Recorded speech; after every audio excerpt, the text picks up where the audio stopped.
Hello guys, welcome to spoon feed education again. तर मागच्या लेक्चरमध्ये आपण पाहिलं अपोलोनियस थेरम आणि आत्ता आपण पाहणार होतो 2 सॉल्व्ड एक्झाम्पल की तुमच्या पुस्तकात पण सॉल्व्ह करून दिलेली आहे. पण मला असं वाटतं की ते गणितं थोडीशी ओव्हर कॉम्प्लिकेट करून सांगितले. तेच मी इथं थोड्याशा सिंपल पद्धतीने सोडवण्याचा प्रयत्न करतो. तर आत्ता आपण जर इथं पाहिलं की एक्झाम्पल नंबर 1 मध्ये जर पाहिलं आपण A B square is equal to B C square plus A C square minus 2bc square 2bc into D अशा प्रकारे आपल्याला इथं प्रूफ करायचंय आणि इथं त्यांनी ओव्हर कॉम्प्लिकेट अशासाठी केलंय सी, पी, डी, ए मायनस एक्स आणि एक्स हे जे त्यांनी एक्स्ट्रा व्हेरिएबल्स त्यांनी इथं कन्सिडर केले. तर मला असं वाटतं की ते कन्सिडर करायची काही गरज नाही. जर आपण इथं जर आपण इथं पाहिलं की आपल्याला प्रूफ काय करायचंय आणि त्याच्यानुसार जर आपण आपल्या स्टेप्स करत गेलो, आपली थॉट प्रोसेस असली पाहिजे की आपल्याला हे सगळे आपल्या इक्वेशनमध्ये आले पाहिजेत. तसंच आपण करत गेलो तर आपल्याला आपोआप गणित सुटत जातं. तर आपण पहिल्यांदा पाहू, की आपल्याला पहिल्यांदा काय पाहिजे? पहिल्यांदा आपल्याला ए-बी स्क्वेअर पाहिजे.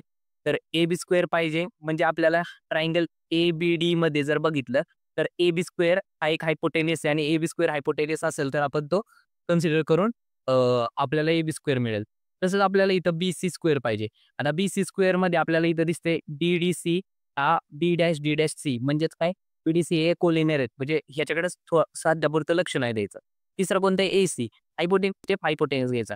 तर आता आपल्याला दिसते ए-सी हा हायपोटेन्यूस आहे ट्रायंगल ए-डी-सीचा आणि मग बाकीचं आपल्याला मिळून जाईल. तर आपल्याला काय घ्यायचं आहे ए-बी स्क्वेअर आणि ए-सी स्क्वेअर घ्यायचं आहे. तर मग मी तसंच घेतो. कन्सिडर ट्रायंगल मी इथं करतो. Consider triangle A B D by Pythagoras theorem. मी काय करतो? By Pythagoras theorem. By Pythagoras theorem. Pythagoras थेरमने आपण काय लिहू शकतो? A B square is equal to A D square plus B D square. हे आपलं इक्वेशन नंबर 1 झालं. आपण याला इक्वेशन नंबर 1 म्हणू. तसंच कन्सिडर करतो मी triangle. Consider triangle A D C by Pythagoras theorem. आता इथं पण मी जर पायथागोरस थेरम जर वापरला अँगल ए-डी-सीमध्ये तर आपल्याला येणार आहे ए-सी स्क्वेअर. आपण इथं बघू A C square is equal to A D square plus D C square. A D square plus D C square. आता जर आपण इथं इक्वेशन नंबर 2 मानलं, तर आता आपल्याला इथं कळलं पाहिजे आता हे इक्वेशन नंबर 1 आणि 2 त्याच्यात आपल्याला ॲडिशन करायची का सबट्रॅक्शन करायचं? तर आपण इथं पाहिलं, की इथं आपल्याला दिसतंय, की इथं ए-बी स्क्वेअर आहे आणि इक्वल टू साइनच्या पलीकडे ए-सी स्क्वेअर आहे. तर मग आपल्याला इथं ए-बी स्क्वेअर हा आणि ए-सी स्क्वेअर यांच्यात ॲडिशन करायचं का निगेटिव्ह करायचं? तर ए-सी तर आपल्याला इक्वल टू साइनच्या पलीकडे असेल, दोन्ही वेगवेगळ्या साइडला असतील, तर आपण निगेटिव्ह करायचं. तर आपण काय करतो? मी करतो subtracting subtracting subtracting equation 2 by 1. Subtraction equation 2 by 1 केलं, तर आपल्याला मिळून जाईल, की A B square minus A C square. A B square minus A C square. A D minus A D म्हणजे ते राहणार नाही आणि इकडे राहणार B D minus D C. B D square minus D C square. आता हे कसं आलं? इथं आपण चिन्ह बदली होणार ए-डी, ए-सीची. A C A B square minus A C square. आता A B square minus A C square. A D square minus minus A D square म्हणजे 0 होणार आणि B D square minus D C square. जसं की इथं तुम्हाला दिसतंय B D square minus D C square होणार. आपण निगेटिव्ह केल्यानंतर हे मिळणार. आता हे मिळलं. आता आपल्याला इक्वेशन टू प्रूव्हकडे लक्ष देऊन राहायचं. जसं की इथं आपल्याला ए-बी मिळाला, इथं पण ए-बी मिळाला. नंतर आपल्याला इथं ए-सी मिळाला, इथं पण ए-सी मिळाला. आपल्याला बी-डी नकोय आणि डी-सी हवाय. डी-सी हवाय पण बी-डी नकोय. म्हणजे बी-डीमध्ये आपल्याला काहीतरी चेंजेस करावे लागते. तर आपल्याला माहिती आहे B dash D dash C म्हणजेच आपण असं लिहू शकतो B C minus B C minus D C बरोबर B C minus D C is equal to आपण बी-डी लिहू शकतो. बी-डी लिहू शकतो. आपल्याला बी-डी नकोय. मग आपण बी-डीच्या जागी काय लिहिणार? B C minus D C. मग तेच मी टाकून बघतो. मी टाकतो A B square minus A C square is equal to बी-डीच्या जागी आपण लिहिणार डी-सी मायनस डी-सी आणि त्या ब्रॅकेटचा स्क्वेअर मायनस डी-सी स्क्वेअर.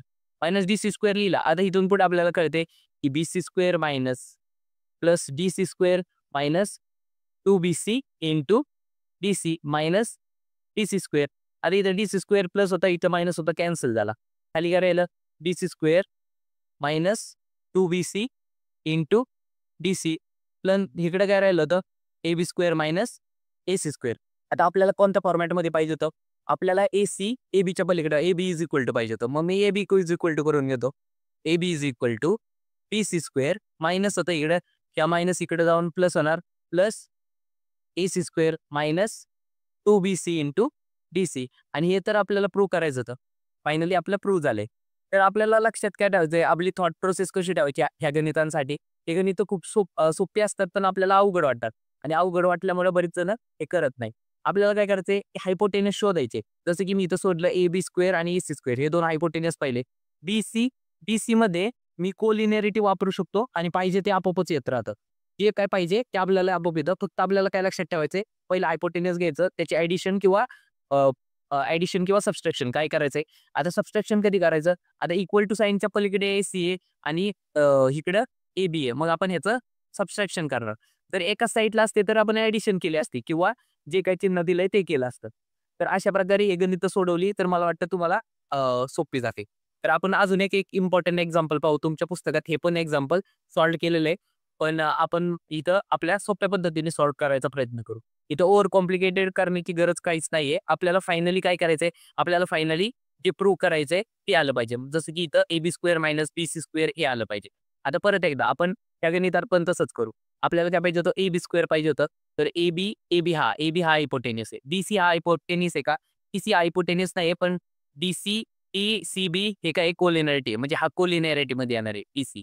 तसंच AC हा पण हायपोटेनियस आहे आणि मग आपण पुढच्या गोष्टी आपल्याला समजतील तशा करू.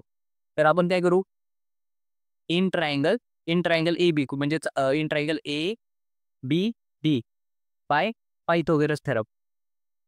Bye Pythagoras theorem. By Pythagoras theorem आपण काय म्हणू शकतो, AB square is equal to AD square plus DB square. याला मी 1 नंबर म्हणतो. याला मी 1 नंबर मानला. तसंच आपण दुसरा हायपोटेन्स कोणता आता AC. म्हणजेच मी इन ट्रायंगल म्हणतो.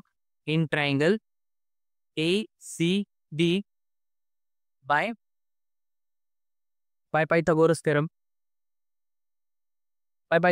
आपण काय म्हणू शकतो, AC square is equal to AD square plus DC square. AD square plus DC square याला आपण 2 नंबर मानलं.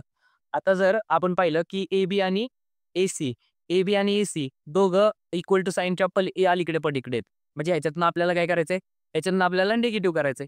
मग आता मी ह्याच्यातनं निगेटिव्ह केलं तर ACला पण निगेटिव्ह साइन होईल, ADला पण निगेटिव्ह, DCला प्लस होतं ते पण निगेटिव्ह. म्हणजे इथं आपण चिन्ह बदली केली. जसं आपण अ, आपण सायमल्टेनियस इक्वेशन सोडवतो तसंच आपण काय करणार, AB square minus AC square is equal to AD minus AD 0 होणार. तसंच DB square minus DC square. आता इथं आपल्याला बघायचंय DC म्हणजे CD. आपल्याला CD हवा होता. CD इथे आहे. इथं CD आहे. इथं पण CD आहे. तसंच DB आपल्याला पाहिजे होतं का? DB नाही पाहिजे. म्हणजे आपल्याला काय केलंय, इलिमिनेट करायचं आहे, DB इलिमिनेट करायचं आहे. BC हवाय. BC आणि नंतर AC आणि AB तर आपल्याला हवायचे. मग आपल्याला काय इलिमिनेट करायचं आहे, DB.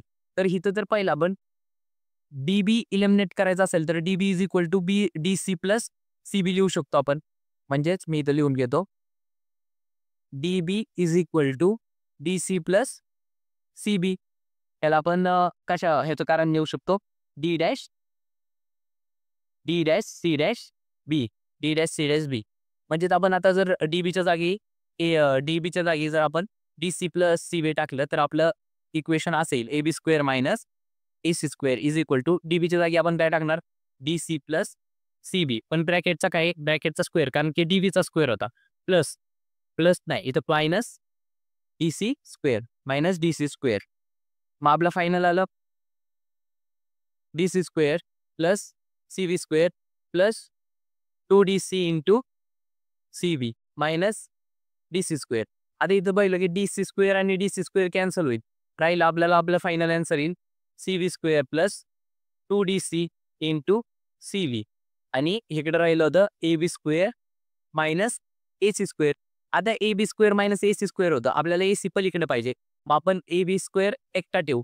म्हणजेच AB square is equal to AC इथं प्लस मायनस होता, इकडे जाऊन प्लस होईल. म्हणजेच CB square plus AC square plus 2DC into C B आणि हेच तर आपला फायनल आन्सर आहे आणि हेच आपल्याला टू प्रूव्ह करायचं. Hence proved.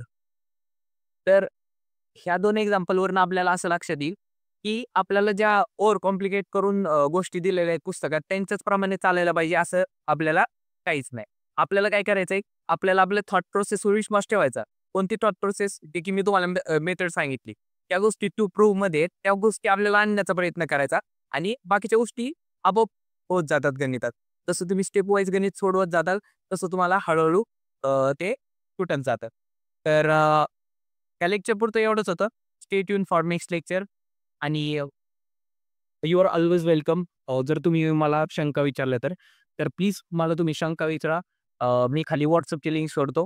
तर stay tune and wait for